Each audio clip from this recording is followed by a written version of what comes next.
Hello, everybody. I'm Joe Praino from the Dirty Sports Podcast here with my co-host Andy Ruther. We're gonna do what I've decided to brand a Dirty Sports Quickie. Quickie. A Dirty Sports Quickie. I like quickies. I had a tweet that I put up a couple days ago after LeBron James passed Michael Jordan for 4th on the all-time scoring list. I thought the tweet I put up was very self-explanatory, and I've ever since that time been dealing with multiple, I don't want to call them trolls, but I want to call them people that just don't understand basic math. And instead of, replying to everybody's tweet for the next year of my life, I've decided that I want to explain one thing. I want to explain some basic math to some NBA fans out there. And hopefully you guys can watch this video when you click on my tweet instead of replying to me. And I have my co-host here, Andy, because it's well known that you're not exactly a math whiz. No, not at all. You took the SATs again recently as an adult. How'd you do on the math section? Not good. My math score, as I predicted, very low, a 440.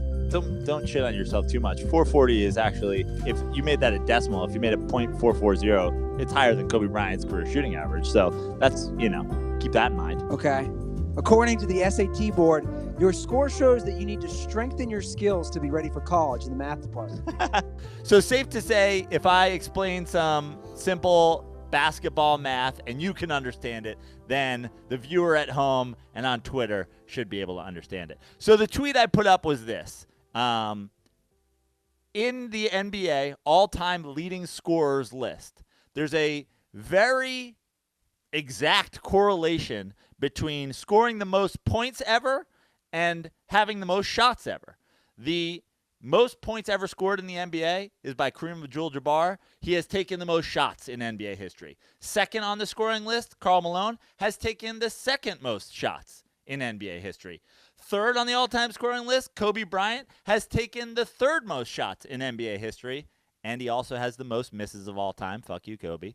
And until 2 days ago, fourth on the all-time scoring list was Michael Jordan with fourth most shots in NBA history. Then along comes, of course, the GOAT, LeBron James, passes Michael Jordan in all-time points scored, and does it in 1,200 less shots, more than 1,200 less shots. He is actually only 10th all-time on the shots attempted list in the NBA. So I put that up saying very clearly, I didn't think it would take a mathematician to figure it out. Wow.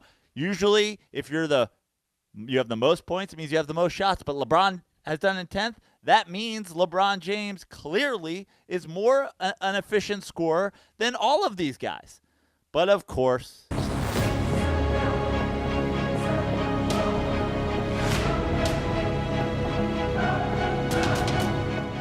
every time you put up any LeBron James stat that includes Michael Jordan, the Michael Jordan slurpers, brainwashed by Gatorade and Nike and Hanes and Warner Brothers and all the other corporations in the 90s, come out with some ludicrous reason why your statistic is wrong. And here is the stat that people are taking a problem with. They're saying the reason LeBron James was able to do it in so many less shots than Michael Jordan is because LeBron James plays in an era where the three-pointer is much more commonly used, and he's taken 3 times as many three-pointers as Michael Jordan.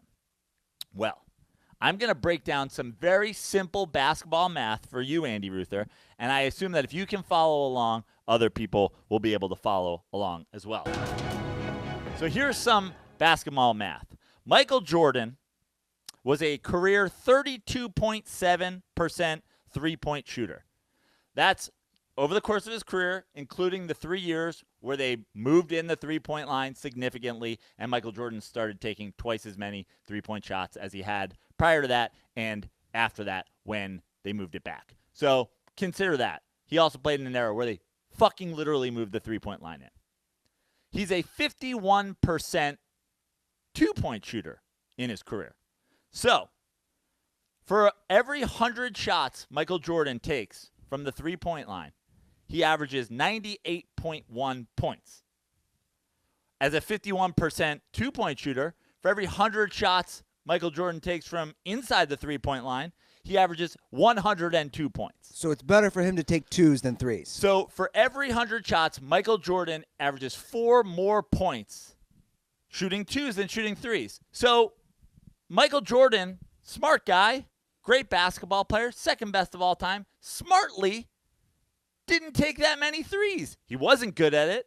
It doesn't hold as much value for him as two-pointers. So he didn't take a lot.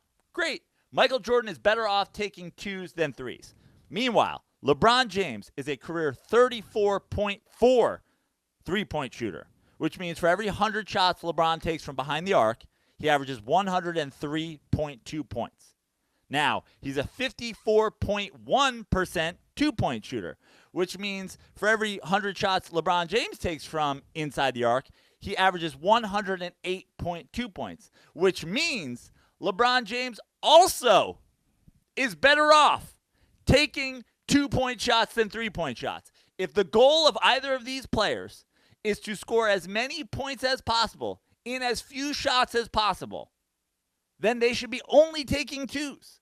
Neither of them's career three-point average is worth it to them for them to ever take a three. Now, of course, sometimes the game calls for a three, right? Sometimes you're down three, whatever. But if their goal was scoring points on less shots, they should stick to twos. Now, you're probably sitting there going, why is anybody taking threes? Because this isn't the case with everybody. For example, if you're a fantastic three-point shooter, like, say, Steph Curry, who shoots 43.6% from three, for every 100 shots Steph Curry takes from three, he averages 130.8 points.